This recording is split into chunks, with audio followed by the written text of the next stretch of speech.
Welcome to Successful Dropout. This community is for the outliers, the innovators, the rebels, those who dare to defy the status quo, step off the conveyor belt, and claim the best version of their life. I'm your host, Kylan Ginger. Welcome to the movement that is Successful Dropout.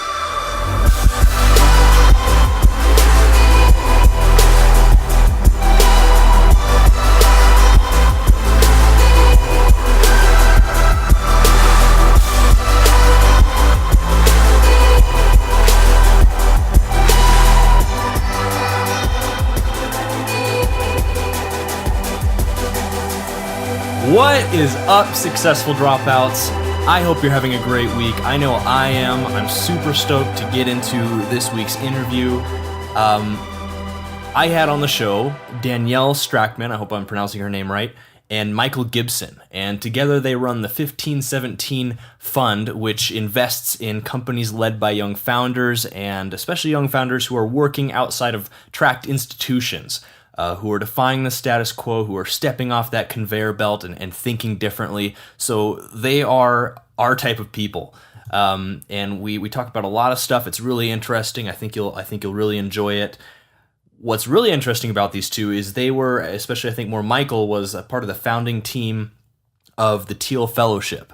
And if you're not familiar with the Thiel Fellowship, it was a fellowship put together by Peter Thiel, who is the co-founder of PayPal, and we've had a couple of Thiel Fellows on the show, actually, and essentially they pay you $100,000 to drop out of school and work on your project or idea, your startup, and there's been a lot of amazing companies that have come out of that, including Ethereum, which if you're familiar with the cryptoverse, the founder of Ethereum was one of the earlier Thiel Fellows. And so these guys just have some amazing stories, and they're doing some amazing work for the future of work and education and building a career.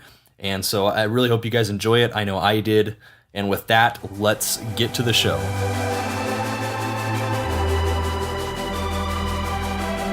And leaning forward or something like that. Because that can be... I have a beard, so you hear my beard. It's not Michael's fault. Dude, that must be a long beard then. No, it's pretty long. Oh, come on. It's not that long. It's like Rasputin. I do think he should shave it, though. We're having some fundraising meetings next week, and I'm like, come on, man. Gotta clean it up a bit. No, man. I have kind of a beard, too, and I'll grow it out to different lengths, and I'm more with Danielle. Like, I prefer to shave it and stuff, but my wife actually really loves it, so she'd rather have it really long and... Really? Yeah. My brother-in-law, we just come from a family of really well-bearded men, and so... there's a funny story for you. We were in a pitch meeting, actually, when we were raising our first fund about 3 years ago with this guy from JP Morgan, and this guy walks in. He's sort of a young, like, finance bro kind of guy, and he sits down and he looks at Michael. First question, not like, hey, what's 1517 about? None of it. He's like, how'd you grow that beard? He's like, it's real full. Like, this guy was probably in his like mid-20s or so, and Michael's like, it's the yoga and the smoothies, man. It was hilarious. It's just like, oh my God, I can't believe this. Wait, tell me about this yoga and smoothies then. No, I'm serious, man, because I own a juice bar and a yoga studio. Oh, that's great. That's how you have such a luxurious beard. I guess so. That's amazing. I want to hear about it. I think I added something like it's the California way, or it's California yoga and smoothies. Uh-huh. Something like that. I think it's just that you got older, and I'm guessing as men get older, it's easier for like some of the patchy stuff to grow in. Like, that's my guess, but I think yoga and smoothies probably help. That could be the case, although, man, from early, like in high school, and the high school I went to, you weren't allowed to have any facial hair, but I could grow, it wasn't a real hefty beard, but it was just very well proportioned, it's always kind of been that way. Ooh. Must be in the genes or something, but anyways. It's interesting your wife likes, I notice women either like barely any stubble or a full beard. Right. But if I have anything in between, it sort of cuts them up, or it gets, I don't know. Yeah, no, it's true. Yeah, it's either full on or just nothing. So,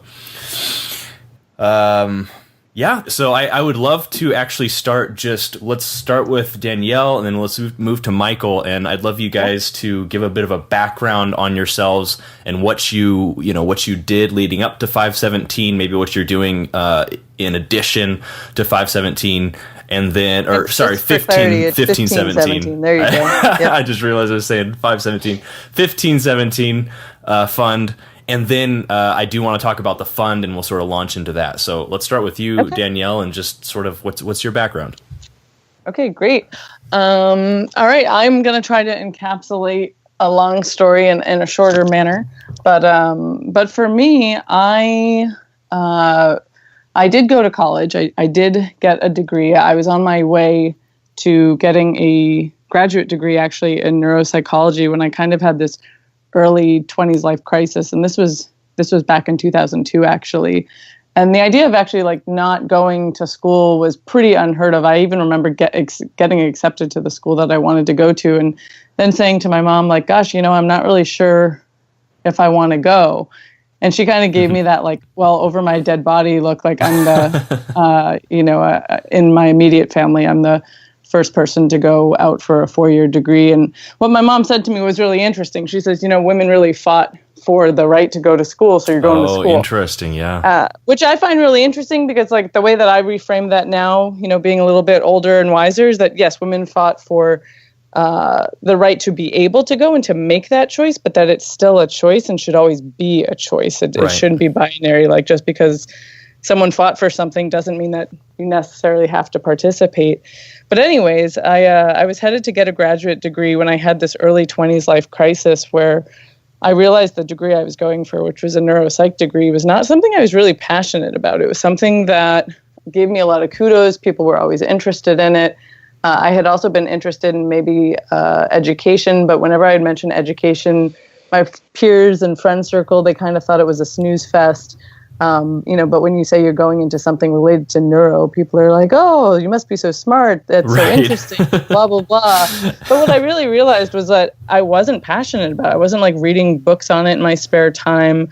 I liked the field. I was good at what I was doing. I was the youngest intern in the neuropsychology department at the Beth Israel in Boston, Massachusetts at the time.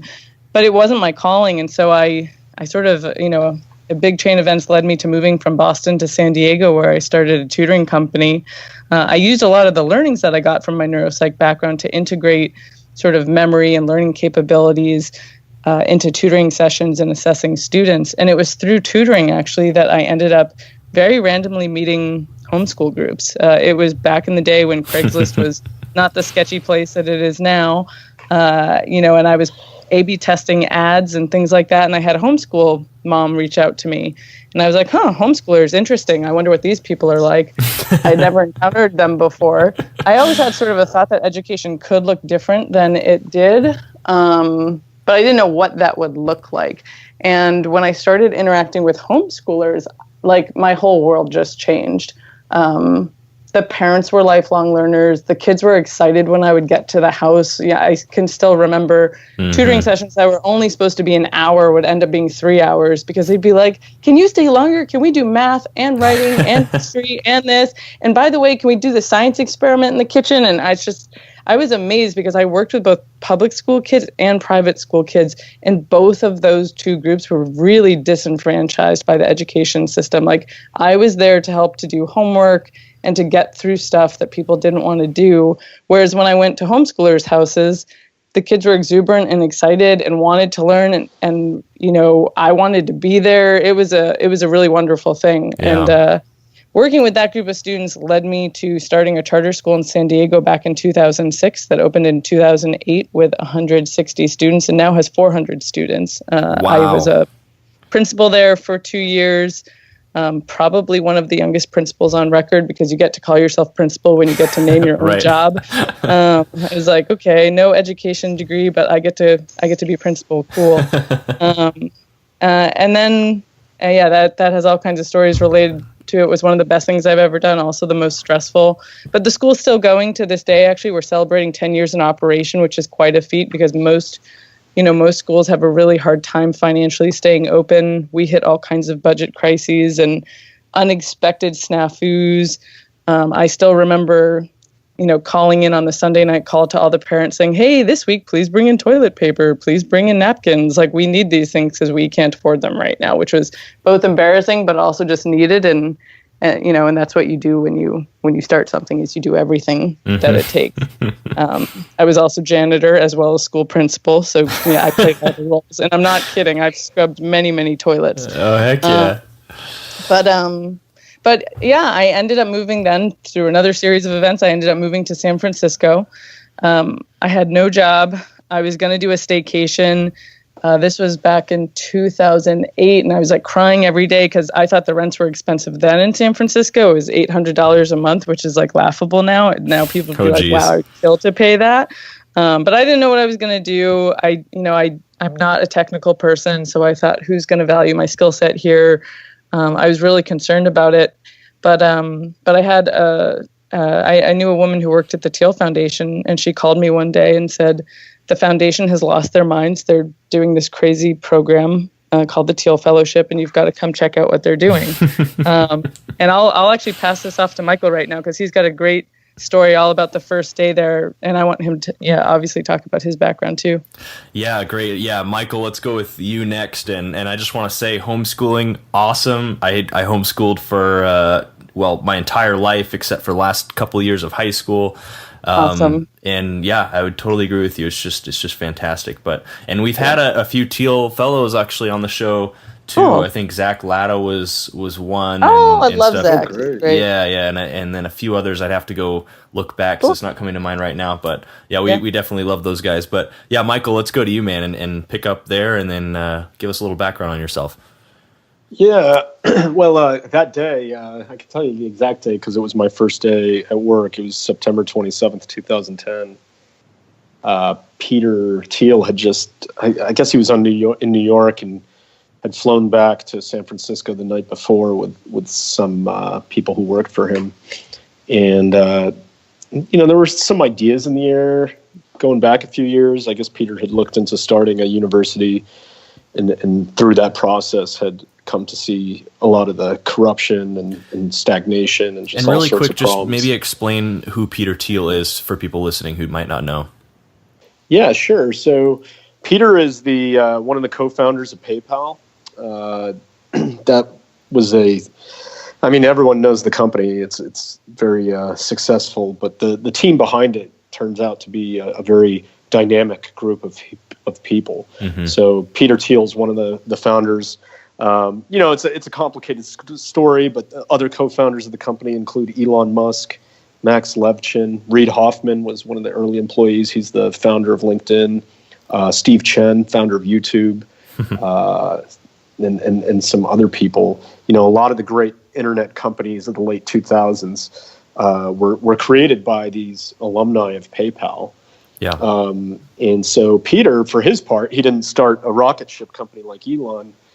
He started a hedge fund called Clarium, and as on the side, he would make individual investments, and he was the first outside investor in Facebook.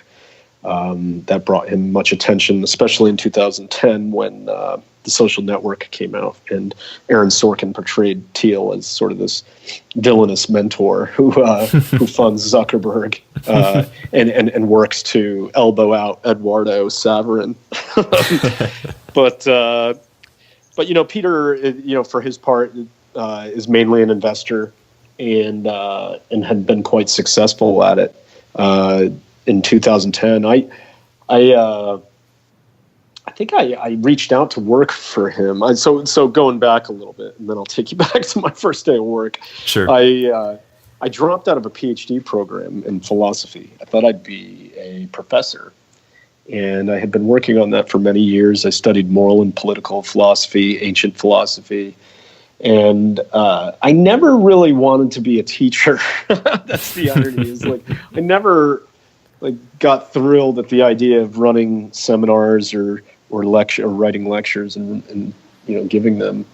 But what really appealed to me was the curiosity of investigating some of the most profound ideas and puzzles. So I did want to think about the meaning of life and the nature of consciousness, whether or not we have free will.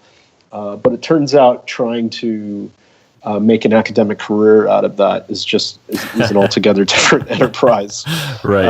Even saying that you wanted to seek wisdom would get you laughed out of those halls. It's true. So and for anybody listening who wants to go more into that, we had Steve Patterson on the show, who's kind of an innovative philosopher, and he talked a lot about that same kind of thing. Michael, he sort of started his academic career, with other academics doing sort of the same things, pursuing some of the same questions, and now he's built sort of a successful career doing it on his own for the same reasons. But yeah, please continue. Yeah. I'll definitely look into that. And I think I can remember the day when I decided to drop out. I had bought 2 books, one by Neil Stephenson called Cryptonomicon, and another one by Tom Wolfe on the new journalism. And the new journalism refers to the style of reporting where you bring the tools and techniques of novels to tell true stories. People who fit that mold are like Tom Wolfe, but also Joan Didion, Hunter S. Thompson, from that era, the 60s and 70s. And so Stevenson just was one of the first sci-fi writers I really enjoyed. He's an intelligent, it's a historical novel. I really enjoyed it. And then the Wolf really set me off in thinking, okay, what I really want to do is write books. If I can contribute to these deep ideas, maybe I can just do it as a writer, not as a professor, and I don't need a PhD to do that. So I dropped out in 2006. I became this is a long time ago at this point. I became a journalist for a short time, a couple years. I wrote for MIT's Technology Review, and it was through that where I finally learned about the people behind PayPal. And I did reach out to Peter back then because he looked like an interesting person. I loved the idea that his hedge fund hired these outsiders and contrarians to think about things. I thought that might be interesting. So I remember I did write an email to their HR team, and I never heard a response. But a year goes by, and a guy on the internet named Patri Friedman started this organization called the Seasteading Institute. That is a wild organization sort of devoted to creating or I suppose theorizing about a world where there's more competition or more of a marketplace for government, where you might be able to change the laws not just by voting but by moving. And since there's no more land on this planet where we can try new laws, the idea would be, can we create floating platforms in the ocean where people can experiment? Okay, interesting. Yeah, I've heard about that. It's really, really interesting. Yeah, it's been parodied. It's in the Silicon Valley sitcom on HBO. They make fun of it. There's this robotic island out in the middle of nowhere that some guy gets stranded on. So that's how I came into contact with Peter, and I was at an event. Someone mentioned a job opening, and I at the hedge fund Clarium, and I pursued that. I culminated in an interview with Peter. We talked philosophy for an hour. Peter has a question he asks in most interviews, which is, tell me something you believe is true that the rest of the world thinks is false. That's from his book 0 to 1. I remember that really well. Yeah. And he never asked me that question.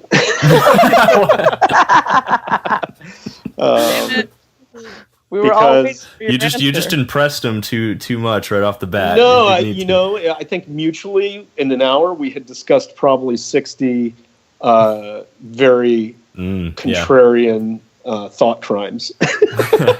Right. So I think it's just the tenor of that. He asked me if I would help him teach a class at Stanford Law on technology and law, and that opportunity just seemed too good to pass up, and so I took the job. I did help Peter in the event. I did help him build that class and teach it, but the first day I showed up to work, I had a seat on this trading floor of this hedge fund, and this guy comes to my desk and he says that he and Peter and some other people on this plane ride the night before had come up with this idea to pay people to leave school to work on things, and and so we had to go to Peter's house at 9 a.m. in order to grab him and then go to TechCrunch Disrupt and tell the world about it. I was like, okay, I'm in. And, seriously. Jim O'Neill, this guy, he says, yeah, I think we're going to call it the Anti-Rhodes Scholarship. I had I knew a lot of Rhodes Scholars. I was at Oxford, and they're all these arrogant prigs, right? Just credentialist towns. So I was like, what, the anti-Rhodes Scholarship. This is awesome. And yeah, we go to Peter's house and we get in this car and we're just like tossing out, what is this program? Like how much money, 2 years. Okay. The basic like high level stuff. And then we go backstage. Peter gets, he comes out on stage. He's being interviewed by Sarah Lacey, and he starts talking about this program like it's something he's been working on for 6 months and is already underway. I think he's using the present tense. So that was my first day of work, and I remember calling my parents that night and saying, "Wow, this is my first day. What's tomorrow going to be like?" It was awesome. So I got pulled into that right away. Danielle, she mentioned how she was approached, and that was all of like 10 days, 2 weeks after that day. And we got to working on, because when Danielle came on board, it was basically a name, $100,000 in 2 years, and that's it. So it's like, okay, what do we do? We got work to do. Danielle set to work, bringing organization, order, and ideas to chaos. That's what I should have on my business card. Oh my God. It's a very essential role, let me tell you. One thing that I think is really important to note about that time that I think really leads into 1517 is that when we were first launching the fellowship with the first announcement of the first fellows, we had a PR team we worked with, and they said, we'll probably get a few days of press out of this, at most 2 weeks, and that'll be really great. It'll be, because our goal with the fellowship was certainly to run a program, but it was even more so to show the world, that questioning a college degree was okay, that you could do that. And also to sort of deface the notion that to be an educated person, you have to have one of these pieces of paper. And what was really fascinating, and this was back in 2010, actually, I guess the program had then, because we had applications end in December of 2015, so it must have been 2011. We had 6 weeks back to back of press and interviews. And I still remember I had never done any interviewing at that point. I was like, I don't want to do this. Oh my God. Like, you're going to put me in front of a camera. Like other people were flying around places. It was nuts. But it really struck a nerve with people.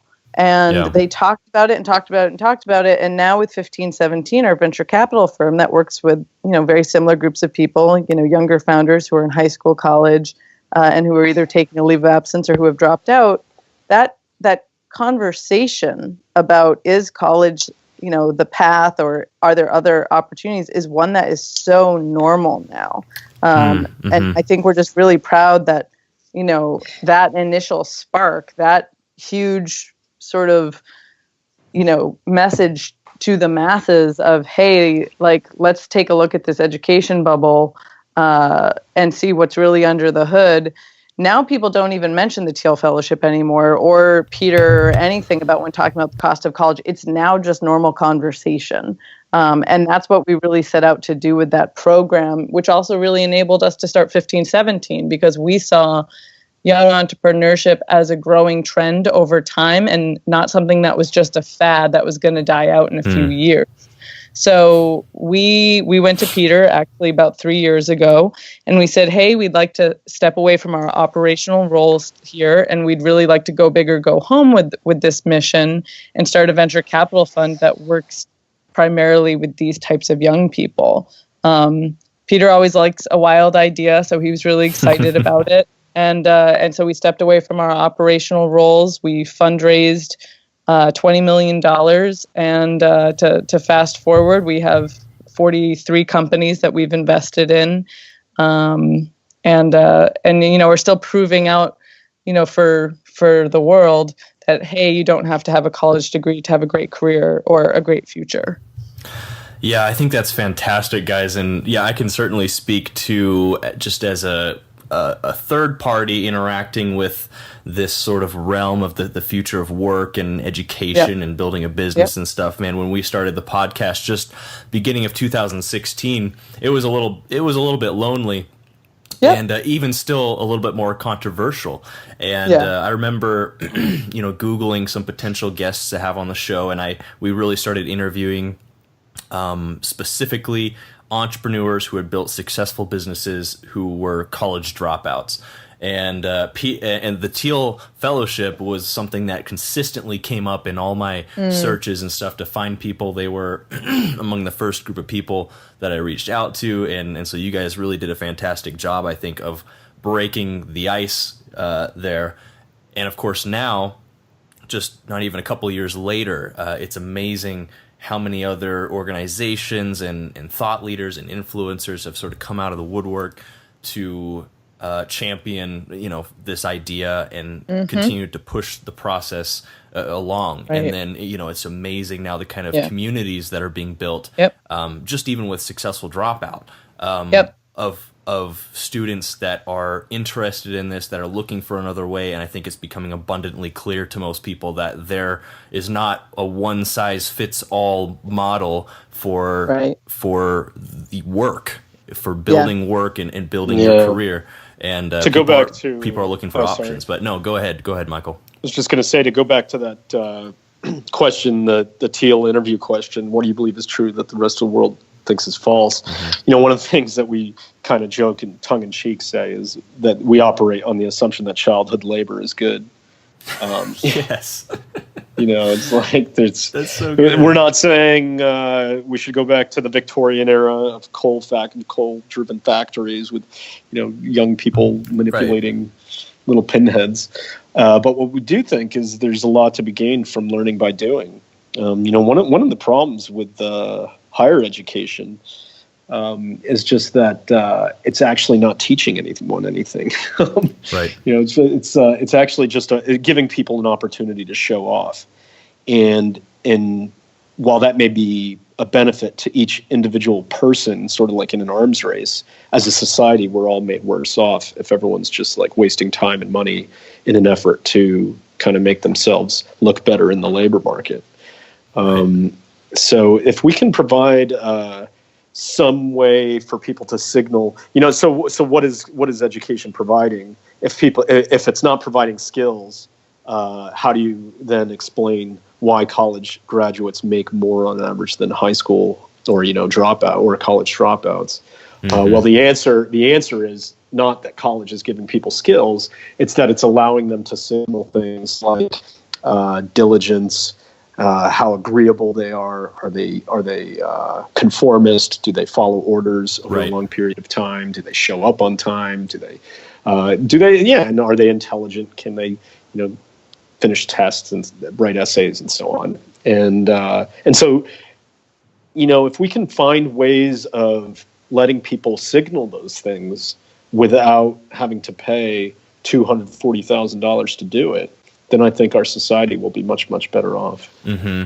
Yeah, and that's exactly what I was just going to say, because I think one of those contributors to why a lot of people are still looking at college as the best way to build a career is because for a lot of people, it seems to still be the best way to build a signal or gather the appropriate certifications, I guess, to be able to get various jobs with employers and stuff. But what's interesting, and as an employer myself, is increasingly employers are starting to not really care about where you went to school. It's all about can you get results. And then we talk a lot on the show about just even with the internet now, the ability to create your own website, firstlastname.com, and sort of build a portfolio, showcase your work and all your experience there, and use that as sort of a digital signal, your digital footprint to people. And then we talk about that.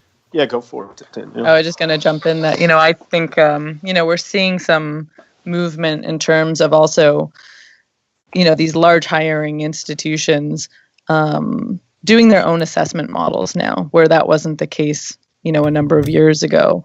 And so, in some ways I can understand that if you're, in the past, if you're looking at candidates and things like that, you sort of need a proxy for something. But it's really great to see the labor force moving in such a way that they're saying, okay, we can test for the things that we want now. And not only can we test for them, but we can also train for them.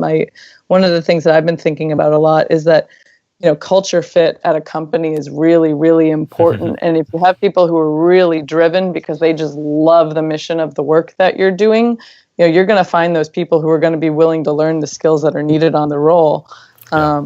And so we are seeing training programs built up in other avenues. But yeah, it's challenging. In sort of the computer science, engineering, developer space, that seems to be at least in our experience, that it's easiest in that for people to show that they can do the work. Yeah. So a GitHub account, which is like a portfolio of all the stuff you built, is just way stronger now than your LinkedIn or your resume or your diploma. True. And it's not uncommon for us to meet people who they're hired as interns at Facebook, Apple, Amazon, and incredibly, they're so well rewarded. They can make upwards of $35,000 for 3 months' work, and then those companies will offer them full-time jobs, and then those people won't even go back to school. So that's happening more and more, and I wonder if it'll start to spread too to other parts of the economy. Yeah, and I think we could go off on a tangent here, but I think like blockchain technology would be an incredible way to be able to, validate knowledge and information. Exactly. Because I grew up for having to earn credit, because I did go to a couple more traditional high schools, but the only way I was able to do that is because I was logging manually in it like a book, all of my hours doing all these various activities, and then we had a program here in Washington State that was transferring those to credits and all that stuff. And so there's a lot of interesting conversations about that. But something Michael had said, which is something that's come up a couple times with our community, is it is really easy to sort of build this signal if you're into the coding and development space and stuff like that. But then we have people who are, say, in more traditional career paths, and for instance, I have a buddy who's sort of in the medical industry. He's worked as a CNA a lot of the times, and he has a more traditional resume. And for him, I even told him just even uploading that resume, online in a creative way, and then attaching any sort of proof of experience to all those different items in your resume. If it's pictures or different, hours logged on the job or something like that, even that can be more effective. Even sending things in like, seeing a problem that a company is having and offering solutions, and essentially acting like an employee before you have even been interviewed. Michael, you're going to jump in. I think there's always going to be this problem because the problem of credentialing, insofar as the government supports it, because they support this vast network of discrimination by requiring degrees for government jobs. They have a whole pay scale that is built on this. The federal government is a massive, massive employer. And then you touched on healthcare, and then maybe you could other, industries, whether law or education and so on. Anything where there's lots of government oversight and regulation, what they seem to do is just limit competition by making people have to pay this toll of having a credential. So that's a problem. I don't know how to change that unless you change it through law or unless someone starts something on a seastead. But it's definitely a problem that I think this community, organizations like Successful Dropout, like Fund 1517, you guys, a lot of the other, Your Project X, Praxis, all these other organizations we've had on the show. And this is maybe something I can get you guys involved in if you have the time. But I think one of the first steps with that is maybe to show some sort of united front with all the organizations in the space like ours. And we have a meeting coming up with a few people that I've had on the show that I'm sort of facilitating, and we're gonna kind of talk about that exact same subject, Michael, that you brought up, and see like what would be some first steps to sort of combat that, and perhaps it's even starting as simple as some sort of yearly forum or conference or summit, just to even get on the same page, show a bit of a united front, and discuss different ideas and stuff in the space. But it is thinking cool. that far, like you just said, it's really exciting to think about that. But it's that, how do you, because you've got all these different organizations and, particularly government organizations that they're not really going to be that motivated to to push this forward or really make any new strides here? I mean, I've worked with the government a few times with the construction company I had, and just in that one little vertical, it's just so frustrating. I mean, all their systems, everything is just 20 years old, and it's like change is not. Change. Yeah, it's not there yet. So yeah, I don't know what can be done. It is to go back to the blockchain analogy. It's interesting that currently a lot of those industries operate on trusting third parties. Mm-hmm. So some kind of authenticator, like a university, gives a degree which is supposed to signal some kind of quality in the goods, in the skills.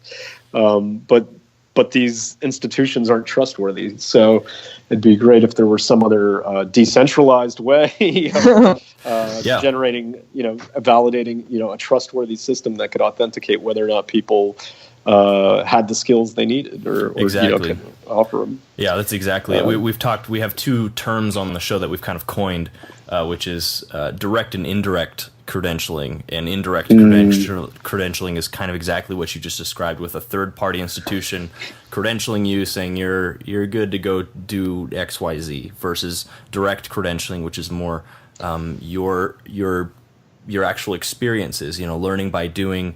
Just in time learning versus just in case learning, is another concept we talk about on the show a lot. Always learning. That sounds interesting. Tell me more about that.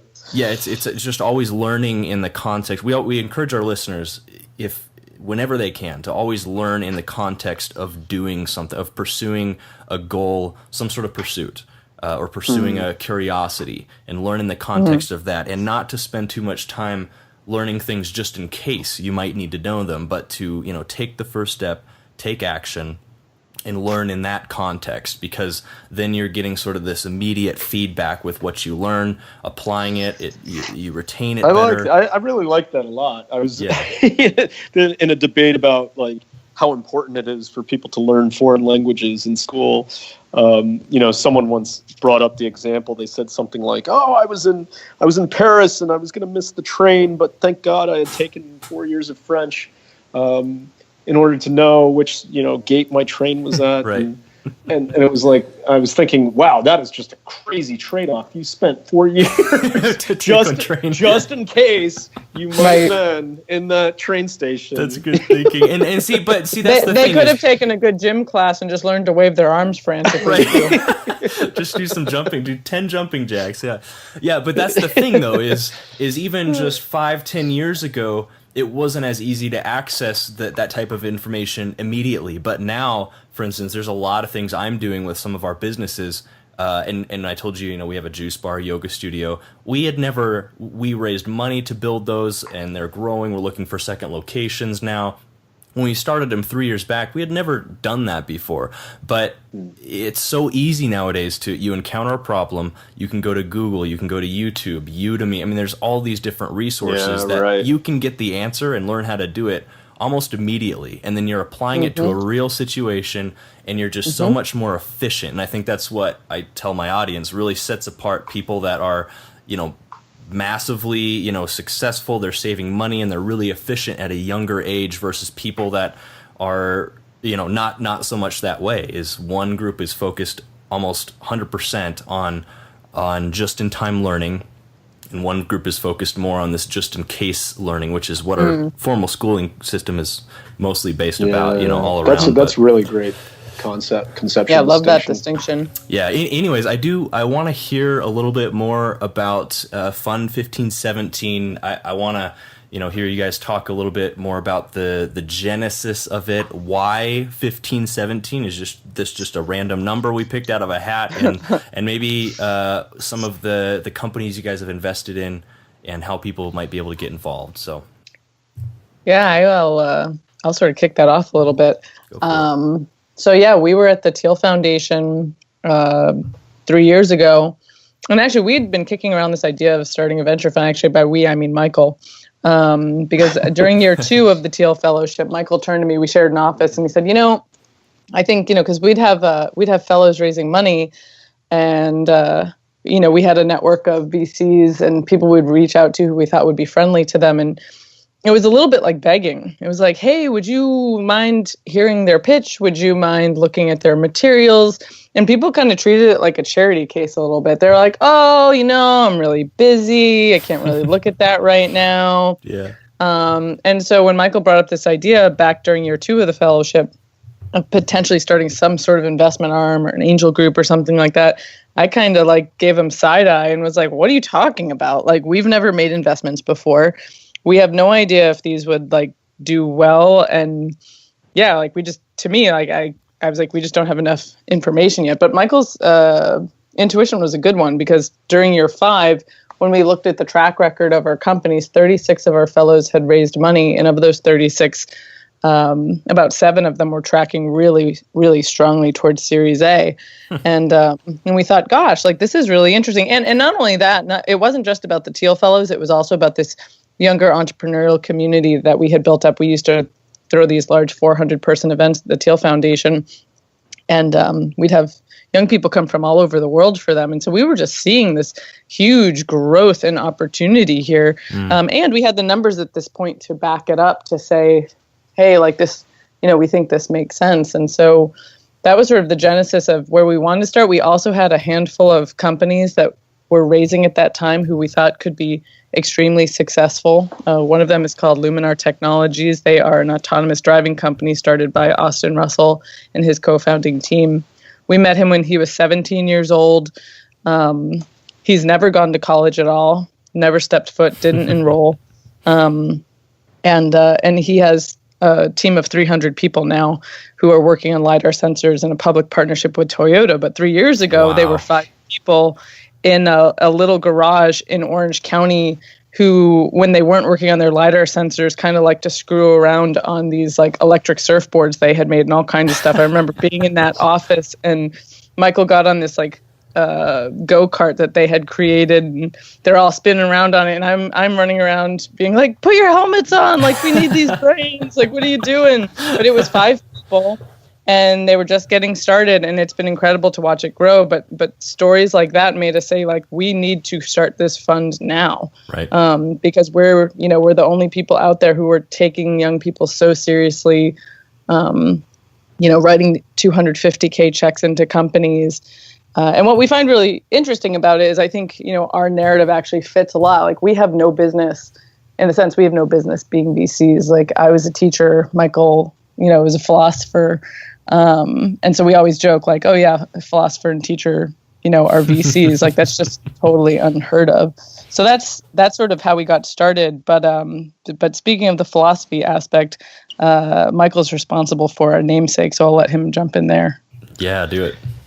Yeah, I had just noticed that people always ask about numbers. I had made a T-shirt with a different number on it, 1729, which is this old story about an Indian mathematician who taught himself math with just a textbook in rural India, and then he advanced. It's like he reinvented the wheel a lot of the time, meaning he made these discoveries that other people had made, but he also made novel contributions. And he sent a letter to Cambridge, the university, and only one professor replied, said, hey, you should come here. And anyway, this guy was dying in bed, and the story was that the mathematician G.H. Hardy came to visit him and said, oh, there's, for want of anything else to talk about, he said, my cab had the most boring number, 1729. And then Ramanujan said, no, that's not a boring number. It's the lowest sum of 2 cubes in 2 different ways. So it's like this legendary story.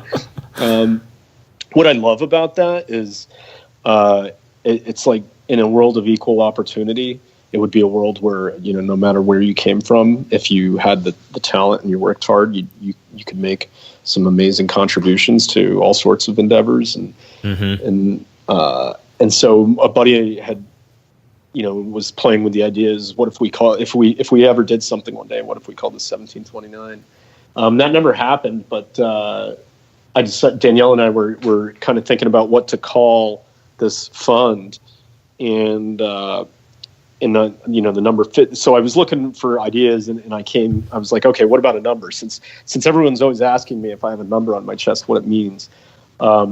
Peter Thiel and some people who helped him write, had come up with they had written an op-ed where they made this analogy that the current university system was like the 16th century Catholic Church. And so that's a great point. Yeah. Yeah. And so I picked that up and ran with it. So 1517 is the year Martin Luther nailed his 95 Theses to a church door in Germany. And what kickstarted the Protestant Reformation was his initial complaints against this specific practice that the church was doing called, they were selling indulgences. These were pieces of paper that the church would sell at great cost, and essentially they absolved you of all your sins. You could do all sorts of bad things, and if you had the money and paid the church and got this paper, you were good to go. The church took that money and they built all these grand structures like St. Peter's Basilica. They made a ton of money doing it, and Luther was upset with that. He thought it was fraudulent. No piece of paper is going to save your soul. So likewise, running on the analogy, today we have a very powerful institution that is selling a piece of paper, telling people it's the only way they can save their souls. It's called university, and they're selling diplomas, and they're making a ton of money doing it, building great structures. So what we like to say is it was bullshit then, and it's bullshit now. Yeah. Danielle was literally on the floor of my apartment, kind of like sprawled out, and we were having a hard day. That was a rough day. And she said, "Well, you're going down to LA Hacks at UCLA next week," and I was supposed to go down there on behalf of the Thiel Foundation. And she came up with the idea. She's like, what if we make a T-shirt? You wear the T-shirt and you just pretend that 1517 exists down there. So the hackathon has 1,000 people. It's in their main basketball gym, and I would have about 2 minutes to talk to all 1,000 people about what we were doing. So I was like, all right, let's do it. We made the shirt. I went down there, and then my turn came, and I got on stage, and I basically gave the same spiel I just told you about. And everyone loved it in the crowd because it was just so different from, they see Microsoft and other big companies get up and they talk about, hey, if you hack on this, you might win our API prize and get a job with us at Microsoft. And that's exciting. But then I got up there and I was like, you don't have to finish school and you can work on what you want. Just come meet me in section F15. Yes. and they dug it.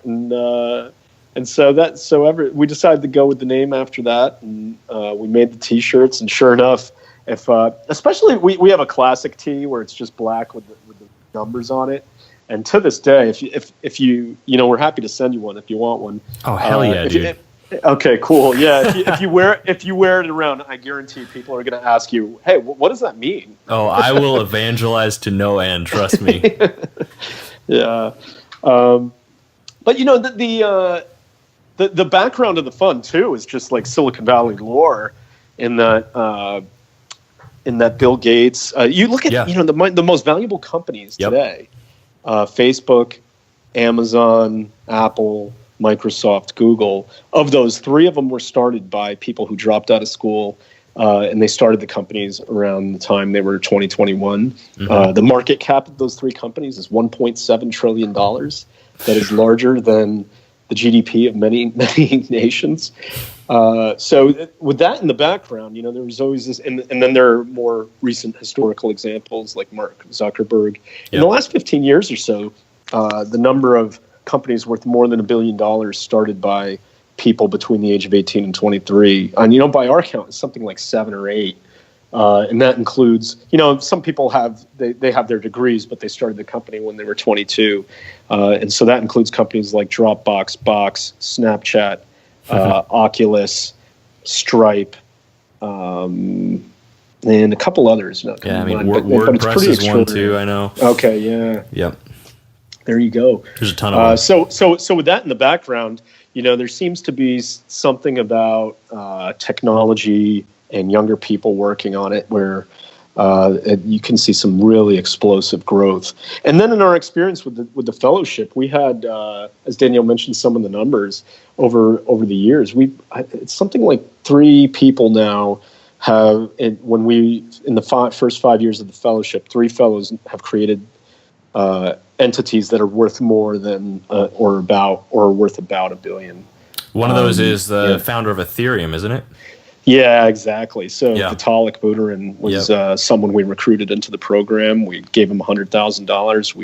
We mentored him, and then he launched the pre-sale. One of our big mistakes, Danielle and I, and other people, is we helped Vitalik with the pre-sale, marketing it and telling people to contribute, get in on it. But we ourselves did not. Well, I think we were thinking. I think part of our thought was as people who are running this program, we shouldn't be financial. It could look a little bit like insider trading or something. Or even other fellows coming to us being like, well, why did you put into their project but not my project? And I can't blame you. Yeah. So by the numbers, it's something like 1 in 27 people that we've worked with create something worth more than $1 billion. Yeah. We've made 45 investments in this fund. We think that's enough shots on goal to hit that mark. And that sounds so, I can't tell you how outlandish and surreal that sounds, but yet here we are in business doing it. So I don't know if you have anything to add on that, Danielle, but I always use the word surreal, but it doesn't capture the positivity of the experience. When we went to visit this company, Luminar, in Orlando, we hadn't been to they have a 50,000 square foot facility there where they're manufacturing these units. And we show up, and we've never been to this place, and there's a reception hall. There are employees coming out. Packages are being dropped off. They're real people. They're people with families and a mortgage. It's not just the 5 crazy people starting the thing anymore. It's other people are relying on them. It's a real... we used to go over they used to have a house in Portola Valley where things were set up, and it was somewhere between, a dorm and a co-working space, and that's where Luminar was. Apparently their septic tank overflowed, and the neighbors started complaining. There was too much shit on the property. But we can actually say their company was full of shit.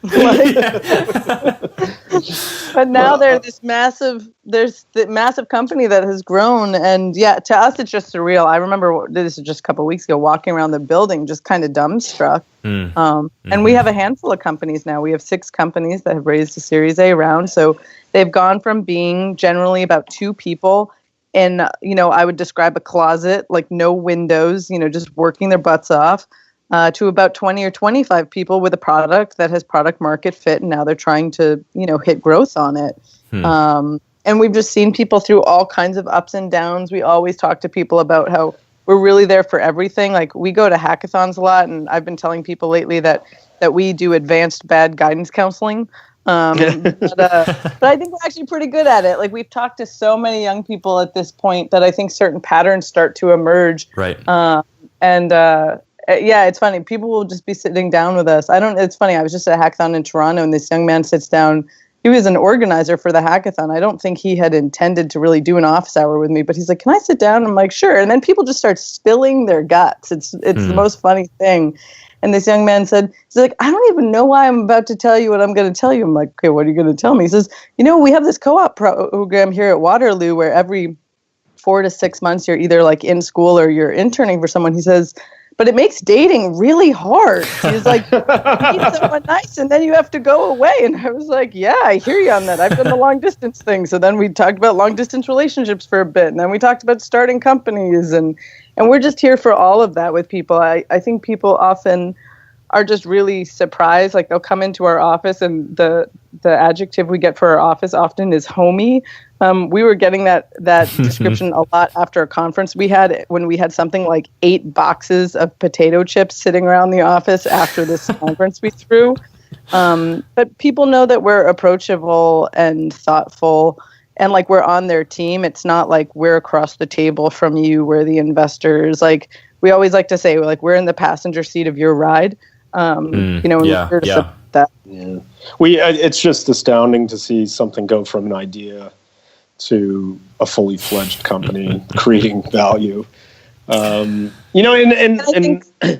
for it. I was going to say, I think one takeaway is that we've talked about Luminar a lot on this call, starting with we've known Austin since he was 17, as just someone coming out of high school, growing to, 5 people on the initial team and to where they are now. But what really amazes us is just that, the cost of getting started is a lot lower. And I mean, some of that cost is financial. It doesn't cost nearly as much to start a business anymore. Some of that cost is about time, though. And I think young people have a lot of time, and they think about the opportunity cost of spending 4 years in school very differently, because 4 years in school, it's like 2 of those years could be spent building something from, a little shrub of an idea into something that's a 20-person company.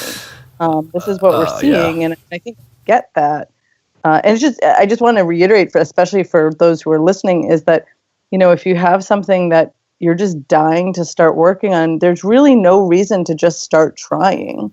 And just take those little steps forward. Like we often talk to people about what's the lowest hanging fruit that you can pick to get to your next step and your next step and your next step. You probably don't need, angel funding to get it started. You probably don't even need another person quite yet. Like you just need to spend a couple of months doing all these little small micro actions to start getting you where you need to be. Yep. Yeah, don't even get me started on the opportunity cost. I mean, statistically, it takes anywhere from like 2 to 5 years to, from the genesis of a business idea to having like a profitable company. And so those 4 years, I mean, it is incredibly possible in those 4 years to build a massively successful company, or to try one idea, fail, and then try another one that in 4 years is starting to really become something that you can scale. And so, and you're right. The barrier to entry, so to say, with that is increasingly getting lower and lower and lower. Just the cost, all the resources you have available to you, just with like a smartphone or a laptop, and some good Wi-Fi connection. It's incredible. But man, I think you guys are doing some amazing work. There is definitely a wave of change coming. I know you feel it and you see it, and can prove it on a daily basis, and our community does too. I was going to mention, just as a little funny side note, it's not specifically about 1517, but somebody in our Facebook group, which is growing pretty fast, very, very highly engaged for its size, they posted an article written. It was an older article, we found out after a little bit more investigation, but it was a couple of years old, and it was about the Thiel Fellowship and how somebody was really criticizing it hardcore, and how at least back then, they were saying like all these different companies that have been invested in, they really haven't done much, and so is it really worth it? And they were sort of criticizing it pretty heavily. But it was amazing. Somebody in the community posted it, and they were like, what do you guys think? And it was amazing to see the whole community just sort of gather around and defend the Thiel Fellowship, and be like, oh, hell no, like, this is a couple of years old. Like, people were posting links, like, look at all these companies and everything they're doing. And, I think just people feel it. I think, though, like, if we used the same metric with people who are going out and starting on their own path as we did with college students, we would be potentially equally disappointed. It's like 2 years or 4 years. It's not quite enough time to really realize the ROI on something that you've started, whether that be school or a work or a job somewhere or something like that. So we've always talked about that 10-year time horizon. Now, that doesn't mean that we think people should be like hitting their heads up against a wall for 10 years. Like if you're not making progress, whether that's in school, in a job, in the work you're doing, like, you have to have that reality check. We like to say reality is the best teacher because it does not lie. Like, it lets you know maybe you're too early for something, maybe you're too late, like, who knows? And some of our members brought up that exact same point, and I was just like, it was just so good to see everybody just defending, rallying around. It's so good. There's just a wave of change coming. I think people can feel it for sure, and they want to jump on board, they want to contribute, and they want to get involved. So that's great to hear. And speaking of that, of getting involved and contributing and stuff, we are always happy to talk to people. We didn't get to talk about Braun very much, Braun Shed, but he started as a grantee with us. We met him at a hackathon. I know he's part of your community, and he also is a portfolio company with us as well. And I think we'll know Braun for a long time. And all that started was a simple hello at an event. And so I'd encourage any of your people to reach out. I'm Danielle and Michael, just at 1517fund.com, just our first names there. And we're really accessible. We love to talk to people way before they're even starting a company, because for us, some firms are all about, oh, we need data. We're a seed fund and we wait until you've done some pilots and this and that. For us, that data is about knowing people over time. And so I'd really encourage people, and as anyone who's listening who's like, oh, I don't know. If you're on the fence, just reach out. There's nothing bad that can happen to you. There's no anvil that comes out of the sky and is like, oh no, it crushed me after sending this email. But we'd love to hear from people and try to help them and point them in the right direction on what they want to do. I love it. That was going to be my next question, is how can people get a hold of you? And we'll have that, of course, all in the show notes. Before I let you guys go, I wanted to hear you both answer a question. Just, some quick wisdom, quick advice for our listeners. Sure. What advice, I guess, would you give to a smart, driven college student about how to enter the real world? And whoever wants to go first, go for it, and then we'll go to the next person. I can start maybe on that a little bit. One of the things that I was thinking about earlier when we were talking about people sort of using school as proxies for things, one of those proxies is community. But if you have a sense for the type of industry you want to be in, I highly recommend that people actually go to conferences, go to meetups, go to things where you're in the professional world of those people, because it'll stop mattering about where you went to school. It'll be, oh, I met so-and-so at that conference I went to. And that conference has this sort of level of signal for people in that community of like, oh yeah, people who are really serious about this go to this thing. I was talking to one of our founders who is working on an allergy patch, and he goes to this, it's like, I don't remember what it's called, but it's basically like the allergy conference once a year. It's in Florida. It's 5,000 people. And he says he learns a lot along the way. People there start recognizing him. He hasn't given a full-on talk there yet, but he'll probably think about doing that next year. And it's a great way to get in the culture of the people that he wants to be with without it having to be academic. So I really recommend that. And I always recommend that people start reaching out to mentors. I think it's harder for someone to say like, oh, hey, you're 17, 18, 19 years old.